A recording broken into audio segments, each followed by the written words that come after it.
التنوع اللي في المغرب زوين بزاف، وما نملك من مقومات تقدر تحول كل دواوير المغرب من دواوير تعيش الفقر والتهميش إلى دواوير منتجة قوية.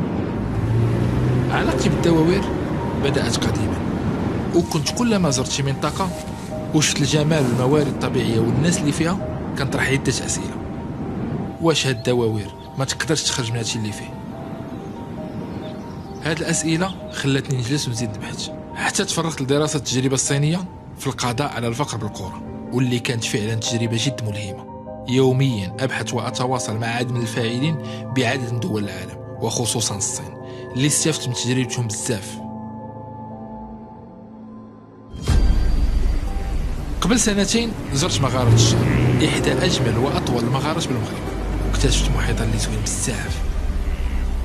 اهم حاجه بالنسبه للسبيديو هو ليسبري دو جروب، يعني اللي غيكون في الاول خصو دائما تكون شي حاجه فيها الورث ولا كيعلم لي موراه. سيدي عبد الله، دابا هاد شويه ديال اللي دخلنا، هذا الجمال اللي شفنا، ما عرفتش واش كاع المغاربه تيجيو ولا لا. نقدر نقول لك وبدون ان 99% من المغاربه ما عارفينش هاد الجماليه اللي كاينه في هاد المغاره هذه ديال الشعر.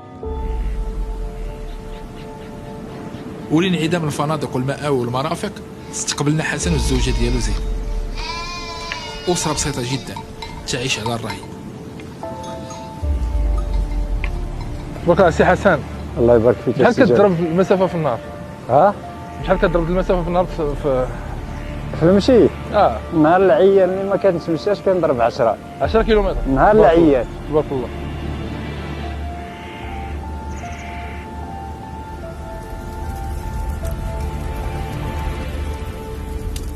سولت عبد الله واحد من رواد السياحه الجبليه بالمغرب على امكانيه تحويل جزء من بيت حسن الى مأوى لاستقبال السياح، باش نقدروا نحولوا المنطقه الى منطقه منتجه بعيدا عن الفقر والتهميش، خصوصا مع ما يملكون من مؤهلات كبيره بزاف.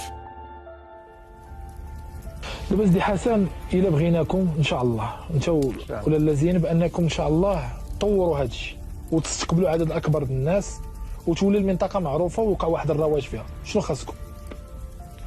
خاصنا انا بعدا خاصني معدات ديال الاخر الاستوار باش ناتي، وخاصنا الفراش وخاصنا المعان بزاف. يمكن زينب اللي عارفه هادشي. هي اللي عارفه هادشي.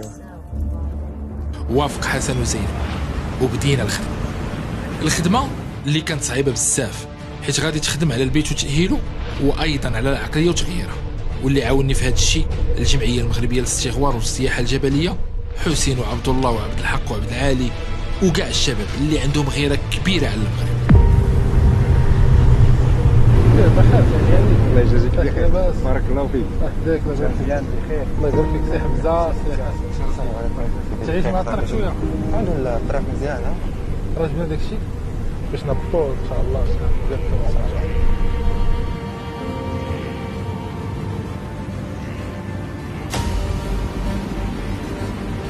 جهزنا دار حسن بالمستلزمات اللي غادي تخلي السياح مرتاحين، وايضا معدات الاستغوار اللي غادي يكريهم حسن ويستافد من مداخلهم. واخا كنطيب وكندير كلشي، ولكن مازال شي اطباق بغيت نزيد نطور فيهم. كيجيو عندنا الدراري الصغار، كيجيو عندنا الناس اللي كيبغيو الوكاله عاوتاني خصنا نزيدو للقدام. درنا دورات لزينب في الطبخ والضيافه وتشميل المنتوجات المحليه. الزيت زينب ما تعوديش ديريها في الاول، غادي ديريها حتى شويه تحسي به تقلى باش على ما يدخليش الشرموله، حيت هي ما كتخليش يلحم. ودورات الحسن في الاستقبال وايضا التسويق والتغليف والحوار وغيره. كل هذا الشيء باش نخلقوا بيئه جانبه للسياح. اليوم اصبح بيت حسن زوين وواجد باش يكون مأوى للسياح، ومنتجات الدوار تم إحصائها وتثمينها، ووضعنا خطة لتطويرها وبيعها بأنسب الأثمنة. ونساء الدوار اللي عندها حرفة غادي تزيد تطورها وتقادها، وكل شيء تحرك. ويوم على يوم دوار حسن كيزيد يتعرف، وكلما زادت الدائرة في الاتساع إلا والحركة الاقتصادية في هذه المنطقة كتزيد. حسن وزينب، أنا جد فخور بكم، وأنا مأكد أن أمثال حسن بالآلاف. خاص غير اللي يسر لهم الطريق وياخد بيديهم.